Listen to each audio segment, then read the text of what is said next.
Halo, bertemu lagi dengan saya Dr. Monita dalam acara Lavis Beauty Talk. Kali ini saya ingin menjelaskan tentang apa itu jerawat, terus apa itu faktor-faktor yang dapat menyebabkan jerawat, kemudian bagaimana sih cara pencegahan dan penanganannya ketika sudah ada jerawat di rumah. Nah, kenapa saya harus membuat video ini? Ternyata banyak teman-teman kita yang belum tahu mengenal apa itu jerawat, karena pemahaman tentang jerawat itu sangat berpengaruh terhadap kesembuhan dan gejala sisa atau sequel dari jerawat itu. Apakah bisa meninggalkan bekas ataupun hilang dengan sempurna? Ya, kita simak ya. Kita masuk ke pembahasan pertama, yaitu tentang apa itu jerawat. Jerawat merupakan peradangan pilosebaceous secara kronis. Apa itu pilosebaceous? Yang kamu kenal itu adalah pori-pori yang tumbuh rambut. Itu adalah unit pilosebaceous. Nah, terjadi secara kronis maksudnya adalah dalam kurun waktu yang cukup lama. Jadi memang prosesnya itu bertahap. Jerawat ini disebabkan berbagai macam faktor, sehingga terkadang kita sebagai dokter itu perlu kombinasi terapi untuk mengobati jerawat. Jerawat juga paling sering ditemui pada usia 14 sampai 17 tahun, pada usia remaja, putra maupun putri. Namun banyak juga orang dewasa sekitar sampai usia 40 tahunan itu mengalami jerawat. Dampak psikososial yang dapat kita rasakan ketika wajah kita berjerawat itu seperti tidak percaya diri, kemudian malu bertemu dengan klien atau teman, itu bisa mempengaruhi kualitas hidup kita. Kemudian apa sih jenis-jenis jerawat itu? Jadi jenis jerawat itu terdiri dari dua proses ya. Yang pertama adalah komedogenesis dan acnogenesis.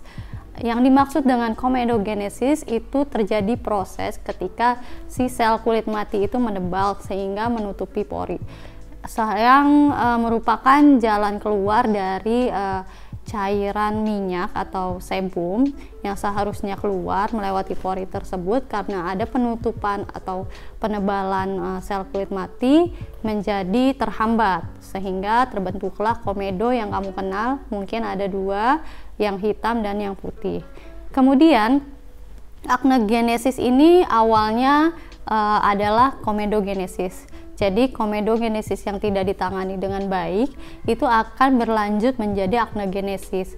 Acnogenesis ini dipengaruhi oleh invasi bakteri, kemudian produksi sebum yang meningkat, dan inflamasi atau peradangan, sehingga terciptalah jerawat yang meradang seperti papul, pustul, dan nodul. Faktor-faktor penyebab timbulnya jerawat itu sebenarnya sangat banyak. Di antaranya yang dapat dimodifikasi atau yang kita bisa rubah atau kita bisa atur, dan yang tidak dapat dimodifikasi atau ya memang sudah seperti itu gitu. Nah, yang tidak dapat dimodifikasi ini contohnya faktornya adalah genetik. Ketika kamu memiliki wajah berjerawat, itu kemungkinan orang tua kamu itu juga dulu punya wajah yang berjerawat. Kemudian faktor iklim, di cuaca yang panas, produksi minyak dan keringat itu sangat berlebih sehingga bisa menimbulkan resiko terbentuknya jerawat. Kemudian faktor hormonal, saat-saat menstruasi pada wanita itu bisa terjadi timbulnya jerawat. Nah, faktor yang dapat dimodifikasi atau kita bisa atur atau kita bisa kendalikan itu diantaranya faktor stres. Faktor stres ini ketika kita banyak pikiran atau kita mau menghadapi ujian, biasanya bisa tuh kita mengalami wajah yang timbul berjerawat. Memakai make up yang oil based, kemudian rambut berminyak, setelah itu makan makanan yang dengan kadar gula tinggi. Nah, higienitas kulit yang kurang baik juga bisa menimbulkan jerawat. Oke, sekian penjelasan dari saya tentang jerawat.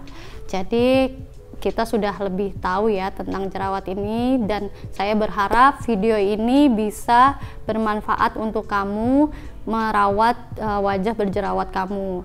Apabila masih ada yang belum dimengerti, silahkan kamu tanyakan di kolom komentar, dan apabila menurut kamu video ini bermanfaat, mohon di share dan di like ya, agar teman-teman yang lain bisa melihatnya.